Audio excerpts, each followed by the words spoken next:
Conversa de bastidor, com Bernardo Melo Franco.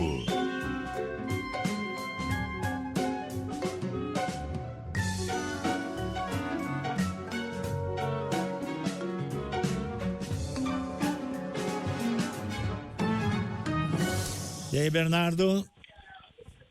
Oi, Sardenberg. Boa tarde, Cássia, boa tarde, ouvintes da CBN. Boa tarde, Bernardo. Bernardo também está no Supremo Tribunal Federal, deu uma escapadinha lá da sala, enquanto o ministro Alexandre de Moraes conclui o seu voto, né?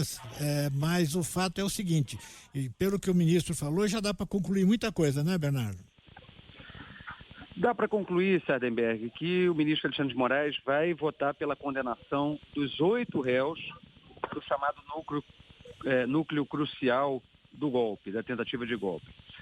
Inclusive aqueles réus cujos advogados tinham alguma esperança na absolvição, né? Caso, por exemplo, do general Paulo Sérgio Nogueira. O Moraes tem um voto muito encadeado, muito detalhista, descrevendo o funcionamento da organização criminosa, dar um golpe no Brasil. E ele está sendo bastante duro, bem enfático, ao destacar o papel do ex-presidente Jair Bolsonaro no comando disso que ele qualifica como organização criminosa. Não temos condições de continuar com a ligação, está muito ruim. Vamos tentar refazer a ligação do Bernardo com o Bernardo Melo Franco, que está lá numa das salas do Supremo Tribunal Federal.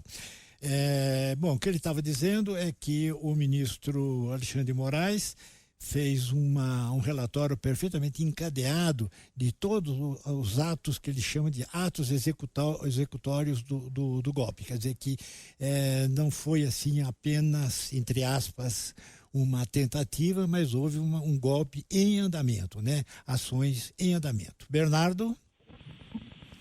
Não sei até onde vocês me ouviram, mas eu vinha dizendo que o ministro Moraes está fazendo um voto muito duro, sinalizando que vai opinar pela condenação dos 8 réus, desse chamado núcleo crucial da organização golpista, e destacando o tempo todo o papel do Jair Bolsonaro como líder disso que ele chama de organização criminosa. O ministro Alexandre de Moraes, ele usou expressões muito contundentes, né, muito fortes, para descrever a atuação do Bolsonaro e, basicamente, disse que o Brasil esteve muito próximo de um golpe militar, de uma nova ditadura, apenas porque o Bolsonaro não soube perder a eleição. Essa foi a expressão que mais me chamou a atenção nessa primeira fase desse dia de julgamento, Sardenberg. E a expectativa, Bernardo, para o próximo voto, que é o voto do ministro Flávio Dino, é que seja um voto, imagino, igualmente contundente, talvez com algumas diferenças ali, mais do ponto de vista da forma do que do ponto de vista do conteúdo.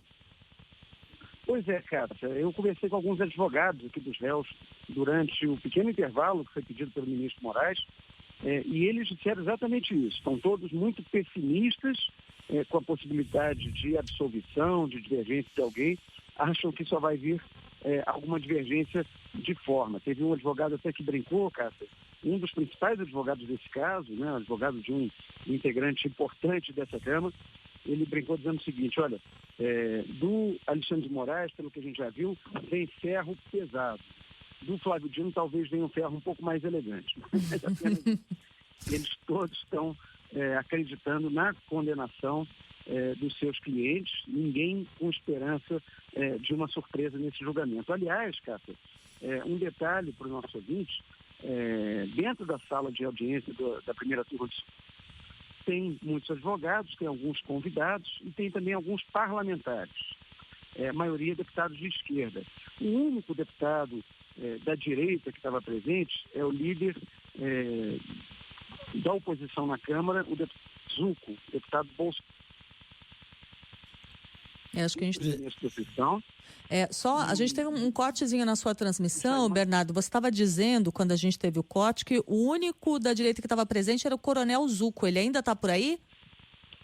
Exato. Não, Cássia, esse que é o ponto. Ele saiu antes do fim do voto de Moraes e estava com cara de poucos amigos, ou seja, ele estava bastante pessimista, enfim, já vendo que viria o pedido de condenação do Jair Bolsonaro, resolveu sair antes, possivelmente para não ser abordado pela imprensa ali no momento da condenação do Bolsonaro. Uhum. E os deputados da esquerda, os deputados governistas, todos muito felizes, elogiando o ministro, fazendo piadas, posaram até para selfie dentro do plenário da primeira turma do Supremo. Então você vê como é que as expectativas, enfim, a repercussão do caso muito diferente a depender do observador. Tá certo. Agora, o ministro Alexandre de Moraes, ele começou o voto dele às 9 horas da manhã, são 1h40, agora temos 1h48, e ele ainda está votando. Ele vai concluir, anunciando as penas que ele dá para cada réu, ou isso fica para depois? Ele já conclui o voto anunciando se ele considera culpado ou inocente, né? Portanto, estipulando quais dos crimes cada um vai ser imputado. A discussão da dosimetria da pena, Sardenberg, a expectativa é que ela fique para o último dia de julgamento, porque aí eles vão inclusive considerar atenuantes ou agravantes, isso tudo vai contribuir para o cálculo das penas. Isso deve ser, portanto, depois do último voto, do voto do ministro Cristiano Zanin, que é o presidente da primeira turma. Agora, você mencionou essa demora, essa extensão temporal do voto do Moraes, o Sardenberg, o comentário lá dentro é que o ministro não deve estar com fome, ou então tomou um café da manhã reforçado, porque ninguém está vendo perspectiva de parar para almoço tão cedo. A gente está vendo aqui, acompanhando aqui também, acompanhando aqui o seu comentário e olhando aqui na TV, não dá a impressão de que ele está terminando, não, né? Não dá, não. A piada dentro do plenário era que daqui a pouco o advogado do general Heleno, o Matheus Milanês, pode pedir a palavra de ordem novamente, uma questão de ordem, para perguntar se já pode sair para almoçar. Coisa que ele fez ali na fase dos interrogatórios e que acabou se tornando meme, virando piada na internet. O fato é que o ministro Alexandre de Moraes veio com um voto muito detalhado, está se estendendo sobre a participação de cada um dos réus da trama golpista e está aproveitando também, Sardenberg, para rebater algumas críticas que foram feitas a ele ao longo desse processo todo. Inclusive, críticas que ele seria inquisidor, ou que ele teria que alegar algum tipo de suspeição ou de impedimento para julgar o caso.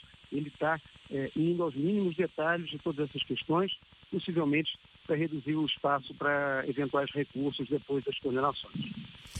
Bernardo Melo Franco. Bernardo volta agora ao plenário para continuar acompanhando o voto do ministro Alexandre de Moraes. Obrigado, Bernardo. Um abraço, até mais. Até mais. Até mais.